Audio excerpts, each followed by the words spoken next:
définit l'innovation vraiment au sens large. Alors, problématique de financement, c'est vrai qu'il y a un problème de financement, que ce soit de l'innovation ou des projets, je dirais, un peu à forte valeur ajoutée, donc à cause de l'insuffisance des fonds propres, l'insuffisance des garanties personnelles et un peu l'insuffisance des compétences pour l'évaluation de ce type de projet, et surtout innovant.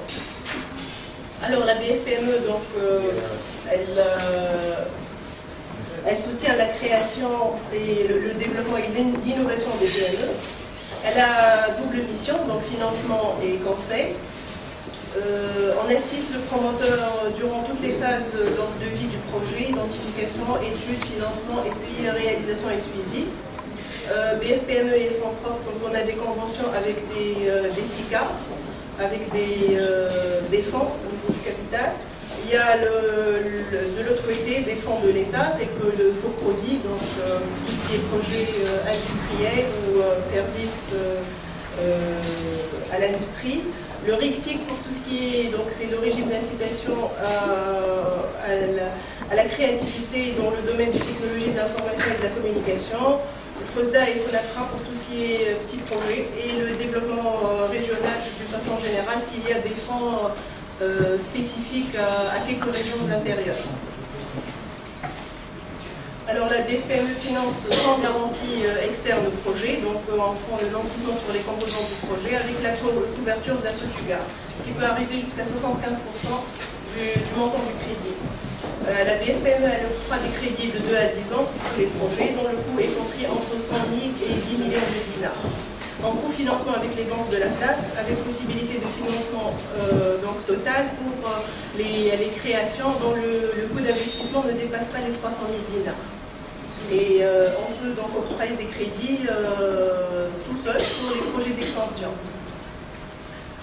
Là, exemple d'un projet donc, innovant en technologie de l'information, donc avec un schéma d'investissement, donc un projet d'un coût de 500 000 dinars, sachant que le RICTIC n'intervient pas pour les projets qui ont un coût supérieur à ça. Donc là, au niveau de l'investissement, au niveau du financement, donc 50% capital social, 50% crédit. Et dans les 50%, on trouve le RICTIC avec son maximum, il est de 120 000 dinars, un SICAR de 120 000 dinars et un promoteur de 10 000 dinars. Avec donc, la BFPME à 125 000 dinars et une autre banque commerciale.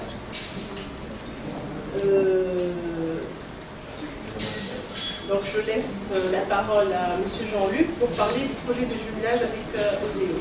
Je vais vous dire quelques mots sur les relations que Oseo a depuis la création de la BFPME et la création de la SOTUGAR. En fait, Oseo a toujours accompagné ces deux structures qui sont nées à un an d'intervalle en Tunisie. Et finalement, elles se sont inspirées un petit peu de notre modèle, avec évidemment avec quelques années plus tard. Ce que je peux vous dire, c'est que la BFPME, donc du financement des PME en Tunisie, elle s'appelle pourquoi est-ce qu'elle s'appelle ainsi? Simplement parce qu'on avait, nous, avant Oseo, on avait un certain nombre de structures, je vous en dirai quelques mots tout à l'heure, on avait la Banque du développement des PME. BDPME en France, c'est devenu BFPME en Tunisie. Récemment, donc, au mois de juin-juillet, il y a eu un appel d'offres européen pour améliorer le problème des financements des PME. À ce moment, on a parlé, et je pense que c'est un problème qui est récurrent en Tunisie. Il y a un problème pour le financement des PME, il existe aussi en France, malheureusement, et il est encore plus important pour les PME en création en Tunisie. Donc, à l'issue de cet appel d'offres, qui donc constituait à modéliser un petit peu une nouvelle façon de procéder à la fois à la BFPME et à la SOTUGAR, puisque nous on estime que c'est un ensemble qui est juridiquement qui est encore séparé, mais qu'on souhaite rapprocher, parce que comme on l'a fait dans nos structures, on a été retenu pour répondre à cet appel d'offres. Alors cet appel d'offres, en gros, son but finalement, nous on l'a conçu ainsi, et ça a été retenu par les institutions européennes, ça consiste à faire en sorte que demain, le groupement, le rapprochement qui n'est pas encore juridique, qui n'est pas encore institutionnel, mais qui est déjà un rapprochement physique de la BFPME et de la SOTUGAR, se complètent et que demain, finalement, le BFPME Saut-du-Gard qui pourrait à l'avenir travailler encore plus ensemble devienne un OSEO tunisien. Alors bien sûr, un OSEO tunisien, ça signifie qu'on ne va pas superposer. Hein. Je pense que chacun a son mode de développement économique, chacun a sa culture, chacun a son mode de fonctionnement. C'est vrai que les institutions comment dirais-je, juridiques se sont très calées sur celle de la France. Vous n'avez pas toujours pris ce qu'il y a mieux en France, mais enfin bon, c'est vrai que vous êtes quand même pas mal inspiré du modèle entre guillemets, parce que c'est pas toujours un modèle en France, avec ses lourdeurs administratives des fois, que vous avez repris malheureusement. Et c'est vrai que bon, on est là pour essayer de développer un petit peu disons le modèle OSEO qui a quand même pas mal réussi. On donnera peut-être quelques chiffres tout à l'heure. Alors en gros, ça consiste en quoi? Ça consiste d'une part à faire en sorte que la BFPME, qui est monoproduit, financement moyen et long terme, se développe, je ne sais pas où tu l'as vu, se développe et acquiert une véritable gamme de produits. Pourquoi cette gamme de produits qui correspondent bien sûr aux besoins de l'entreprise et qui correspondent à un partenariat bancaire? Parce que OSEO a construit son modèle, non pas contre les banques, non pas en concurrence avec les banques, mais l'a construit avec les banques. Parce qu'il est évident que une banque, de toute façon, même si elle suit un groupe d'entreprises, un groupe familial d'entreprises en Tunisie, à un moment donné, elle arrive à un montant de ses encours et auquel elle ne peut pas suivre. Donc après, le client est obligé très rapidement de trouver un autre banquier à chaud. Nous, on n'a pas du tout opté pour ce modèle. On a opté pour le problème, pour le cofinancement. C'est-à-dire que systématiquement, OSEO cofinance avec ses partenaires bancaires. Ça veut dire aussi que OSEO apporte un service à ses partenaires, et ça veut dire que ce service-là, on doit le transposer en Tunisie au niveau de la BFPME d'Assotuga. Il est évident que si la BFPME n'est qu'une banque parmi les autres, qu'elle n'apporte pas plus que les autres, finalement, elle n'ira pas plus. Parce que c'est, malgré tout, c'est une banque publique. Elle a quand même un petit peu, à la fois un pied dans la création d'entreprises, et puis un pied qui va devenir de plus en plus important dans le développement des entreprises. Mais il faut qu'elle apporte autre chose aux banques de la place pour qu'elles soient vraiment considérées comme un partenaire. C'est vrai qu'on a fait un petit peu avec Asma et puis d'autres petits collègues un certain nombre de tours des banques publiques, ça va bien, des banques privées, ça va un peu moins bien, des sociétés de crédit bail, des sociétés de factoring, tous te disent oui, la BFPME, elle est très bien, c'est une banque qui est réactive, c'est une banque qui a une bonne équipe, et je pense que certains d'entre vous l'ont déjà dit, une bonne équipe d'analystes qui peuvent apporter une vraie valeur ajoutée, et une équipe d'ingénieurs qui est très intéressante à la BFPME, qui vraiment connaît bien les secteurs d'activité. Donc elle apporte déjà un plus au niveau de la connaissance de la PME. Maintenant, il faut qu'elle apporte aussi un plus vis-à-vis de ses partenaires bancaires. Ça consiste finalement à concevoir des produits qui soient complémentaires de la gamme des banques, qui ne soient pas concurrents, mais qui, au contraire, complètent cette gamme de financement. Là aussi, on ne refait pas l'histoire, on s'est inspiré du modèle OSEO, et on est en train de construire des produits qui sont notamment des produits mezzanines, ce qu'on appelle des produits mezzanines, c'est-à-dire qu'ils sont entre les fonds propres, c'est-à-dire parce que c'est vrai que les chefs d'entreprise, en Tunisie comme en France, de ne pas ouvrir forcément leur capital. Donc on propose des produits mezzanines qui viennent financer tout ce qui est besoin d'investissement immatériel, c'est-à-dire une entreprise qui se développe à l'exportation, qui a besoin de créer son réseau commercial, une entreprise qui lance des nouveaux produits, qui a besoin de faire de la publicité, de la communication, une entreprise qui se développe et donc qui a besoin de créer un réseau commercial, tout ce qu'on appelle les besoins immatériels ou les investissements à faible valeur de gage que les banques n'aiment pas financer. Nous, chez OSEO, on a su le financer. On a su le financer comment? Alors bien sûr, on l'a réservé ce produit aux entreprises qui avaient déjà disons, 2 ou 3 ans d'ancienneté, hein, mais en Tunisie, ça, on peut réfléchir à un modèle un petit peu différent. Et on l'a conçu, bien sûr, avec des fonds de garantie publique. Parce qu'il est évident que ce type de produit, qui ne finance pas d'actifs, et qui en plus, c'est un produit, j'avais oublié de le dire, c'est un produit qui est fait sans garantie. Donc ça intéresse à la fois l'entreprise et bien sûr le banquier. Parce que le banquier se dit, moi je vais financer mon programme d'investissement, je vais le cofinancer avec la BFPME, et en plus de ça, la BFPME va apporter un contrat de développement, ce qu'on appelle un contrat de développement, c'est-à-dire qu'il va structurer le haut bilan de l'entreprise et qui en même temps va lui donner un petit peu de la trésorerie et puis de l'aisance. Parce qu'on s'aperçoit finalement que ce produit-là est quand même très bien adapté à toutes les entreprises tunisiennes, des PME tunisiennes qui souhaitent se développer, parce qu'on voit finalement, enfin moi ce que j'ai vu en tous les cas dans certains comités de crédit, c'est qu'en fait, en Tunisie, on favorise les créations d'entreprises, mais des fois on favorise les créations d'entreprises sans qu'il y ait beaucoup de fonds propres du promoteur. Ce qui fait que le promoteur finalement, et on ne regarde pas finalement si le projet est risqué, et s'il est dans un secteur mature ou pas, et si le promoteur a une expérience plus ou moins importante, finalement il y a un schéma qui est relativement classique, on dit le promoteur apporte 10% du capital, des fois c'est même moins, on vient de le voir tout à l'heure, les SICAR et puis le fonds font le reste, et puis les banques financent 50%.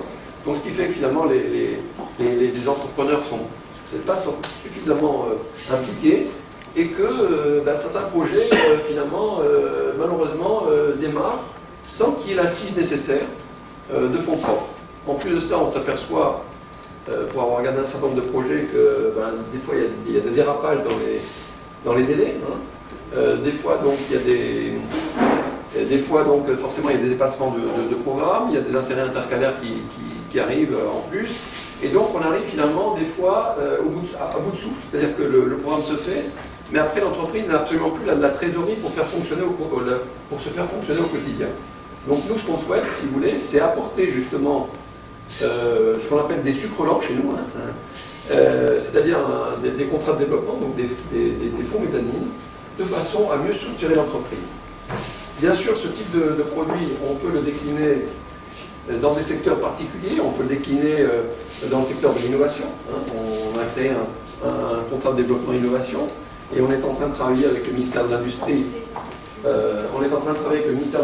La direction de la promotion des PME, je crois, si je m'abuse, en Tunisie, pour justement voir un petit peu comment est-ce qu'on pourrait construire un tel produit. On est en train de travailler sur un contrat de développement exportation, parce qu'on a en Tunisie des entreprises qui sont très très dynamiques et qui se développent à l'exportation. Je pense que vous avez quand même en ce moment un certain nombre de fenêtres de tir, si je puis dire, avec certains pays voisins, et puis même des pays de l'Afrique subsaharienne, également avec des marchés qui s'ouvrent en Europe.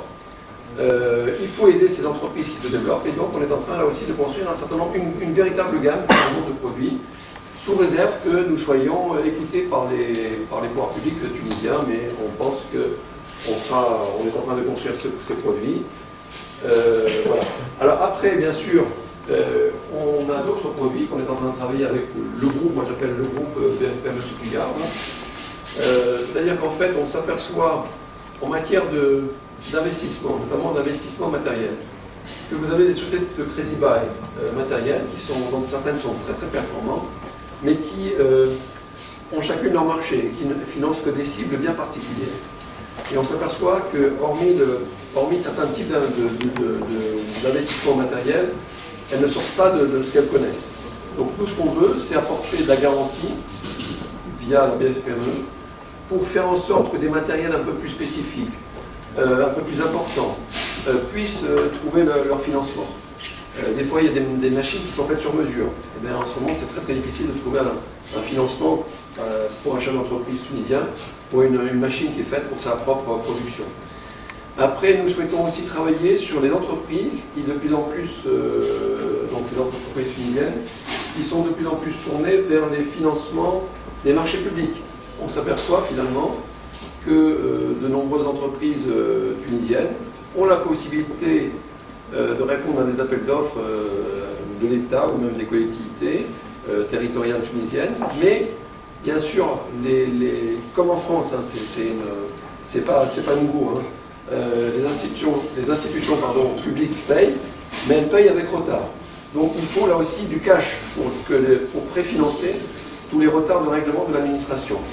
Donc là aussi, nous avons ce type d'expérience, ce type de produit en France, et nous allons l'adapter en partenariat avec le monde bancaire pour financer les créances à la fois publiques et privées, puisqu'en Tunisie, il y a une distinction qui est moins importante qu'en France. Donc là aussi, on va essayer de s'adapter au modèle tunisien. Donc voilà pour les produits, des produits qu'on va décliner au fur et à mesure. Donc on travaille bien sûr, comme je vous l'ai dit, surtout pas seul. On travaille avec le monde bancaire parce qu'il faut que ça réponde à un partenariat. On travaille aussi avec des entreprises clientes de la BFPME ou pas d'ailleurs, de façon à ce qu'elles réagissent un petit peu au fur et à mesure que nous construisons les projets. Bien sûr, nous travaillons avec la puissance publique, hein, le ministère des Finances, qui est le ministère de tutelle aussi bien de la BFPME de la Sotugar. Nous essayons donc d'avancer petit à petit pour construire ce partenariat et pour construire cet OSEO tunisien. Alors ça implique bien sûr que la BFPME qui aura donc demain, je l'espère, une nouvelle gamme de produits, un partenariat étoffé avec les banques, se dote elle-même, se structure davantage qu'elle l'est actuellement, et notamment se développe en région. Parce qu'un des succès d'OSEO, c'était de dire qu'il faut être le plus proche des clients. Donc on ne veut pas qu'un client qui est soit à Tozeur remonte à Tunis pour commencer à avoir de l'information. Non, il faut qu'il y ait des gens sur place, qui soient des professionnels et qui suivent son dossier et qui l'accompagnent. Donc là aussi, un fort accompagnement, un fort développement de la BFPME et de la Sotugar en région, donc pour faire en sorte que les entreprises se sentent vraiment suivies sur le terrain.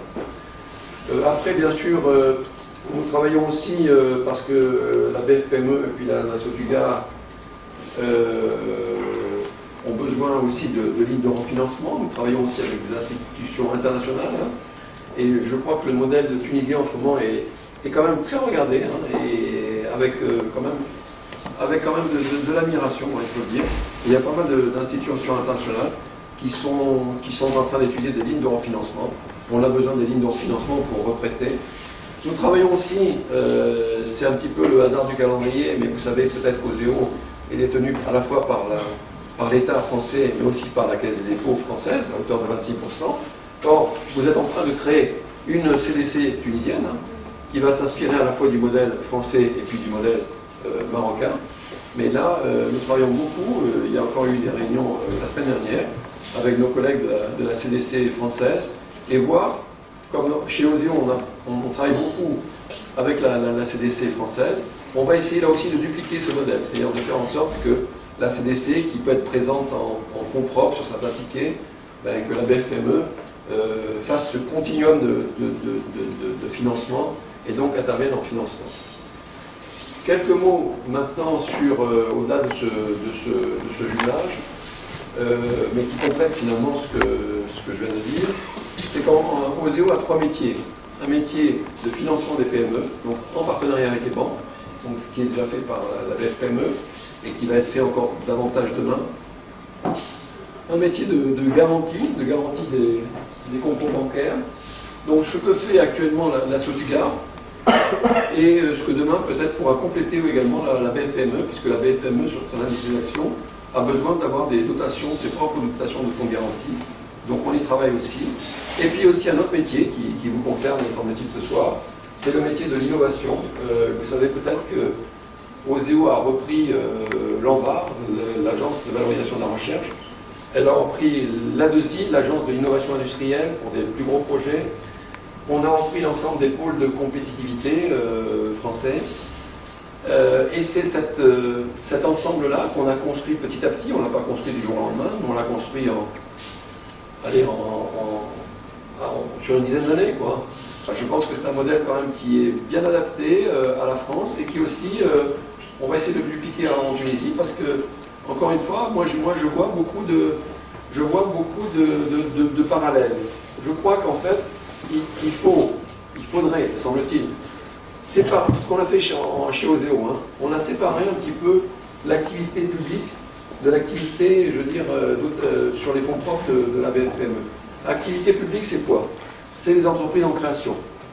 C'est les entreprises qui font de l'innovation. Donc c'est là où les investissements sont les plus risqués. Donc là, il faut vraiment des dotations de fonds garantis publics pour accompagner les créations d'entreprises, pour faire en sorte qu'elles innovent, qu'elles fassent de la recherche et développement. On a besoin de fonds publics. Mais on a besoin aussi quand même que les porteurs de projets, ce que vous appelez vous, les promoteurs, ben aussi mouillent leur chemise. Hein.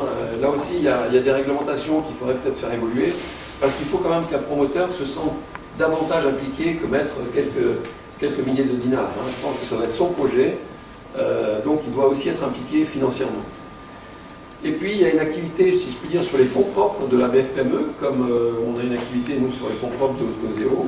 C'est cette activité de financement du développement des entreprises, où là, on doit être capable, la BFPME doit être capable de mobiliser des partenaires et d'agir sur ses ressources propres, en s'appuyant, le cas échéant, sur des structures telles la Tortuga, mais pas forcément. Donc voilà, c'est donc un ensemble qu'on a construit chez Oseo, encore une fois, depuis une dizaine d'années, avec une accélération ces dernières années.